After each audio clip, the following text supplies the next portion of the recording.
সকাল থেকেই মেঘলা আকাশ, মাঝে মধ্যেই হালকা বৃষ্টি, আর এইসব উপেক্ষা করেই বড়দিনে জমজমাট হয়ে উঠল গড়চমুখ জুলজিক্যাল পার্ক। নদীর পাড়ে বসে পিকনিক থেকে বন্য পশু দেখা একসঙ্গেই সবই করলেন পর্যটকরা। এক কথায় বুধবার বড়দিনটা গড়চমুখে একটু অন্যরকম ভাবে কাটলো।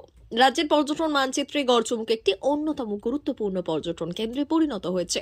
হুগলি এবং দামোদর নদীর সংযোগস্থলে গড়ে ওঠা এই পর্যটন কেন্দ্রেই আছে গড়চমুখ জুলজিক্যাল পার্ক। সেখানে এমু, ম্যাকাও সহ এরও বেশি প্রজাতির পাখি রয়েছে। বড় সড় পাইথন, কুমির, বাগরোল, বনবিড়াল সহ নানা প্রজাতির বন্যপ্রাণী। স্বাভাবিকভাবেই মানুষের আকর্ষণের কেন্দ্রবিন্দু এই জায়গা। পাশাপাশি এখানকার উদ্যানটিও নতুনভাবে সাজানো হয়েছে। ফলে অন্যান্য বারের তুলনায় এবার গড়চমুখ পর্যটন কেন্দ্রে ঘুরতে আসা পর্যটকদের আনন্দ ছিল অন্যরকম। আর সেই কারণে আপনি যদি নদীর তীরে প্রাকৃতিক শোভা দর্শন করার পাশাপাশি পাখিদের কোলাহলে কয়েক ঘন্টা কাটাতে চান, তাহলে বছরের শেষ কয়েকটা দিন একবার ঘুরে যেতে পারেন গড়চমুখে।